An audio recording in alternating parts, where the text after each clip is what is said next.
प्रभुमा अति नै प्रियजनहरूमा ख्रिस्टी अभिवादन जय मसीह।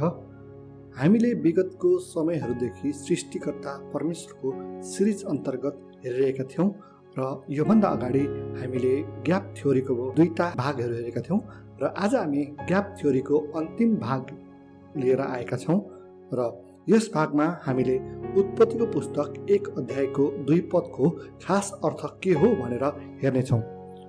उत्पत्तिको पुस्तक 1 अध्यायको 2 पदमा लेखिएको शब्द आकार बिनाको शून्य यो के हो त?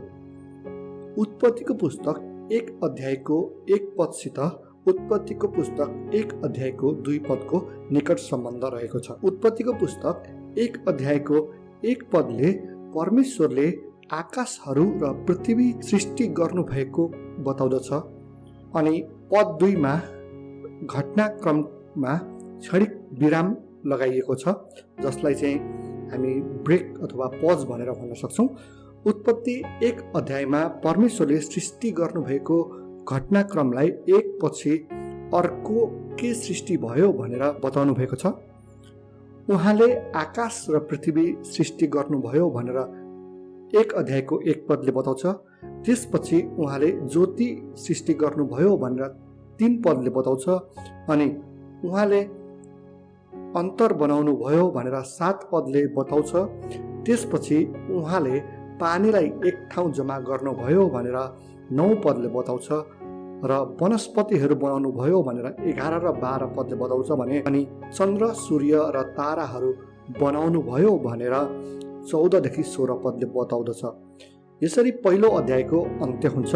तर जब तपाईँ 2 पदमा आइपुग्नुहुन्छ सृष्टि अघिको घटनाक्रमलाई बयान गर्नको लागि अनि त्यसलाई अघि बढाउनको निम्ति सृष्टिको प्रारम्भिक चरणमा पृथ्वीको अवस्था कस्तो थियो भनेर बताउनको लागि परमेश्वर एकछिनको लागि रोकिनुहुन्छ। परमेश्वरले यस्तो भन्नुभएको जस्तै हो, एकैछिनको लागि रोक्यौँ र पहिलो दिनको मेरो सृष्टि अरू सृष्टि कार्यको वर्णन गर्नुभन्दा अगाडि सर्वप्रथम पृथ्वी कस्तो थियो भनेर म तिमीहरूलाई बताउने छु भनेर भने जस्तै हो। अनि परमेश्वरले पृथ्वी सृष्टि गर्दाखेरि यो आकार बिनाको र शून्य थियो भनेर उत्पत्तिको पुस्तक 1 अध्यायको 2 पदले बताउँछ। परमेश्वरले सुरुमै पृथ्वीलाई सृष्टि गर्दाखेरि यो आकार बिनाको र शून्य नै थियो। हामीले 2 पदमा जुन परमेश्वरले एउटा ब्रेक लिनुभएको छ त्यसलाई हटाएर हामीले 1 पद र 3 पद सोझै पढ्यौँ भने त्यहाँनिर कुनै विराम हुने थिएन र यसमा यसरी लेखेको हुन सक्थ्यो, सुरुमा परमेश्वरले आकाश र पृथ्वी सृष्टि गर्नुभयो र परमेश्वरले भन्नुभयो उज्यालो होस्। हामीले उत्पत्तिको पुस्तक 1 अध्यायको 1 पद र 1 अध्यायको 3 पदलाई पढ्यौँ। तर परमेश्वर एकछिन रोकिनु भएर दोस्रो पदमा चाहिँ हामीलाई उहाँले सुरुमा सृष्टि गर्नुभएको पृथ्वी कस्तो थियो भनेर बयान गर्दै हुनुहुन्छ। अनि दोस्रो पदले बताउँछ कि परमेश्वरले 1 अध्यायको 1 पदमा सृष्टि गर्नुभएको पृथ्वी आकार बिनाको शून्य थियो।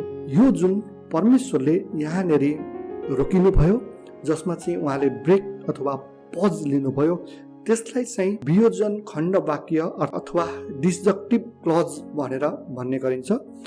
यसको अर्को उदाहरण हामीले उत्पत्तिको पुस्तक 2 अध्यायको 11 देखि 14 पदमा पाउँछौँ जसमा परमेश्वरले 4 वटा नदीहरूको नाउँ वर्णन गर्नुभएको छ र त्यससँगै उहाँले ब्रेक लिएर त्यो नदीहरूको गुण के हो त, त्यो नदीमा के पाउँथ्यो भन्ने कुराहरू बयान गर्नुभएको छ।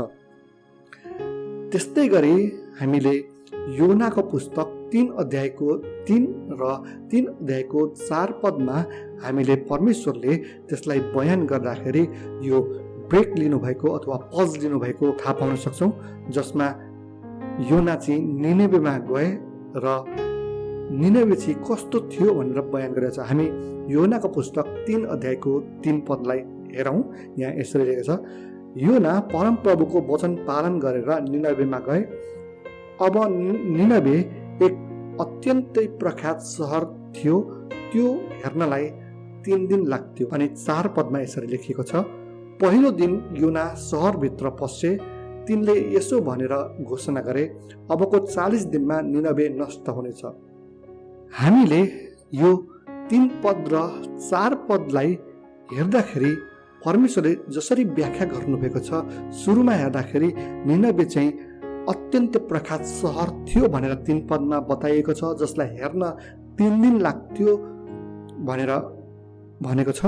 अब हामीले यसको बिचमा निनवे चाहिँ ठुलो सहर बनियो भनेर व्याख्या गर्यौँ भने त्यसलाई चाहिँ गलत व्याख्या हुनेछ, किनभने बाइबलमा परमेश्वरले यसलाई व्याख्या गर्दाखेरि त्यसरी नै व्याख्या गर्नुभएको छ। अनि अर्को उदाहरण हामीले जकरियाको पुस्तक 3 अध्यायको 1 पददेखि 3 पदसम्म थाहा पाउन सक्छौँ र दोस्रो उदाहरण हामीले पहिलो सामुएलको पुस्तक 4 अध्यायको 14 र 15 पदमा पनि थाहा पाउन सक्छौँ। अनि यी सबै उदाहरणहरूलाई हामीले तुलना गर्दाखेरि उत्पत्तिको पुस्तक 1 अध्यायको 2 पदले भनेको सृष्टिको दिन साँच्चै नै नयाँ सृष्टि र सिद्ध सृष्टि थियो भनेर हामी थाहा पाउन सक्छौँ।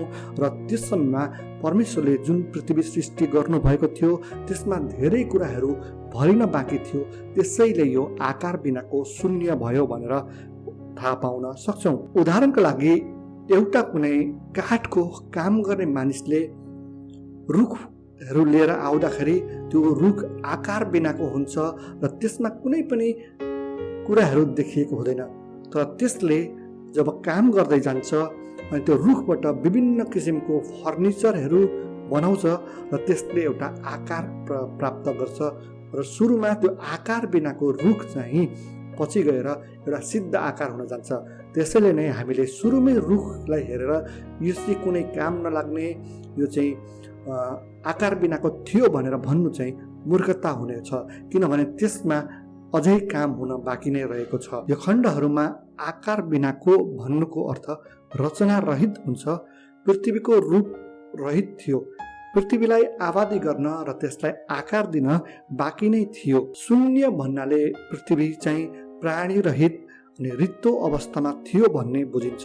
यस अवस्थामा पृथ्वी एकदमै शून्य थियो, रित्तो थियो र यसमा कुनै पनि वनस्पतिहरू, पशुहरू थिएनन्, मानिसहरू पनि थिएनन्।